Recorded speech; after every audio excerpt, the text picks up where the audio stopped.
Mengejutkan. Sudah hampir 2 bulan Ipana berada menyelesaikan semua pekerjaannya dengan membawa begitu banyak berita baik tentang bisnisnya yang semakin sukses. Hari ini akan pulang menuju Indonesia. Sungguh keluarga Dirgantara sudah tidak sabar menunggu kedatangan Ipana pulang kembali ke rumah ini. Safira dan Fajira tengah duduk di ruang keluarga sambil menonton televisi.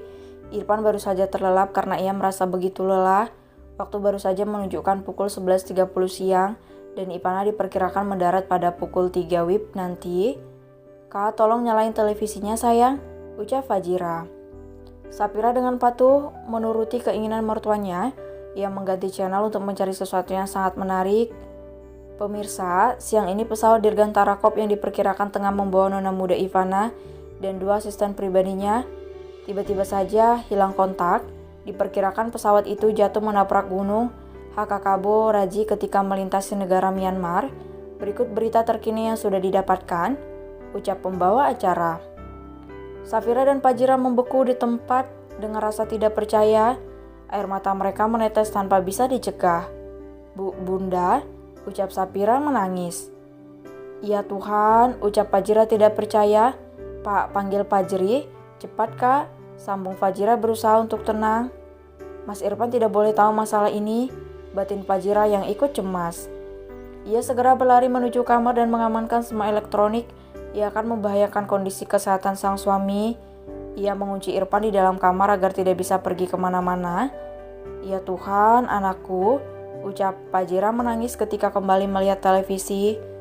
Pesawat itu sudah tidak berbentuk bahkan hancur dan terbakar. Fajira menangis mengingat bagaimana nasib sang putri yang ada di dalam sana. "Bunda," panggil Fajri berlarian dari kamarnya ketika mendengar kabar dari Safira. "Ya Tuhan, Ivana," pekik Fajri lemas dengan air mata yang menetes. "Nana bang, Nana," ucap Fajira sambil membekap mulutnya agar Irfan tidak terbangun dan melihat berita yang tengah tersebar. "Kita ke bandara sekarang," ucap Fajri menguatkan diri. "Sayang, jaga anak-anak, doakan Nana agar dia bisa selamat," sambungnya bangkit dan tergesa. "Iya mas," ucap Safira yang juga sudah menangis. Ia memilih untuk mematikan televisi agar anak-anak tidak melihat berita itu. "Ya Tuhan, selamatkan adikku," batin Safira menahan tangisnya.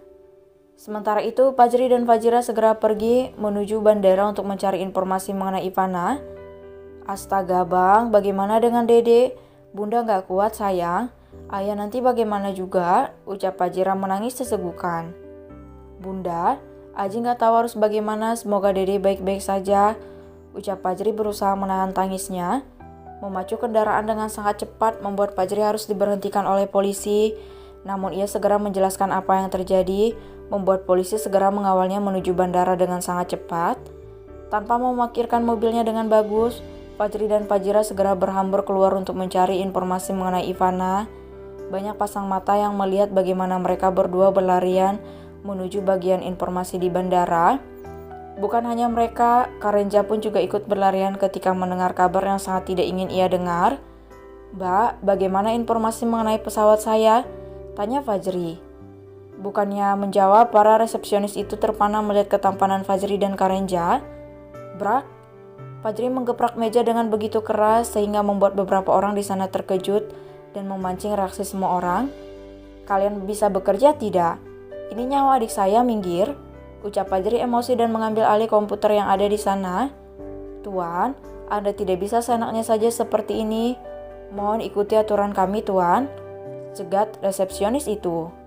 "Diam atau kalian akan kehilangan pekerjaan," bentak Fajri kasar. Resepsionis itu terdiam dan melihat Fajri tengah mengotak-atik komputer milik mereka, sementara Fajira sudah tidak mampu lagi menahan bobot tubuhnya. Ia hampir saja terjatuh jika Karenja tidak menahan tubuh sintal itu. "Bunda, bertahanlah bunda, kita harus kuat," ucap Karenja yang juga ikut menangis sambil memeluk calon mertua. "Hiks, Nana, Tono, Hiks, bunda gak sanggup seperti ini. Bagaimana dengan ayah nanti?" ucap Fajira menangis. Hampir 15 menit Fajri mengotak-atik komputer itu. Lututnya terasa lemas ketika melihat nama Ivana, Felicia, Atim, Joe, dan beberapa pengawal lainnya tertera di salah satu pesawat bisnis kelas yang bertolak dari Hong Kong ke Indonesia. Ya Tuhan, teriak Fajri sambil menangis meraung. Gimana bang? Teriak Karenja yang tidak bisa melihat keadaan Fajri di balik meja. Fajira semakin menangis di dalam pelukan Karenja karena tidak ingin mendengar kabar berikutnya. Beberapa satpam dan tim keamanan Dirgantara berjejer di sana untuk mengamankan situasi. Fajri melompat keluar dari meja resepsionis itu setelah mengembalikan semua sistem seperti sebelumnya. Bunda, Hicks, Nana naik pesawat komersil. Mereka nggak ada di dalam pesawat itu, ucap Fajri terisak. Dek, Fajira dan Karenja terdiam menatap Fajri yang berusaha untuk menghapus air matanya. Jangan bohong bang, teriak Fajira semakin menangis. Iya bunda, abang melihat pesawatnya akan mendarat sekitar jam 1 nanti, ucap Fajri berusaha untuk menahan tangisnya. Berarti kurang dari 1 jam lagi pesawat yang akan membawa Ipana dan lainnya akan mendarat di bandara. Banyak wartawan yang berusaha untuk meliput hal ini, namun tim keamanan segera melindungi kondisi atasannya agar tidak bocor. Mereka segera digotong menuju ruang khusus Dirgantara.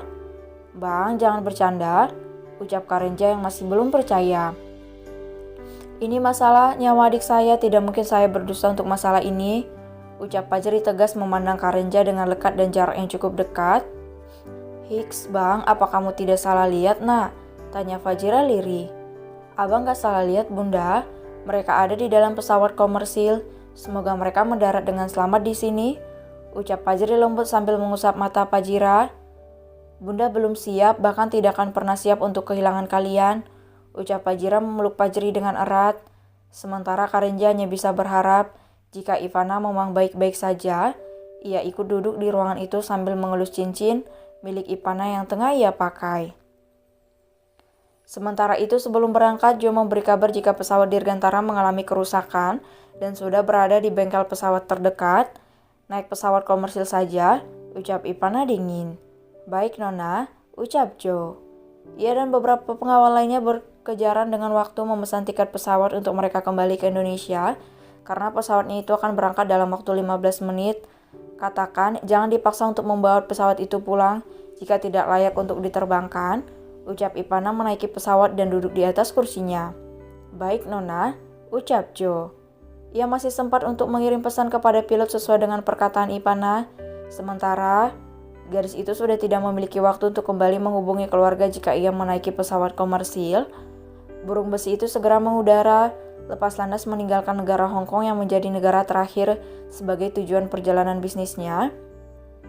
Seharusnya Ivana berangkat sekitar 1 jam lagi, namun karena masalah pesawat baru ditemukan, keputusan itu segera diambil agar kepulangannya tidak tertunda.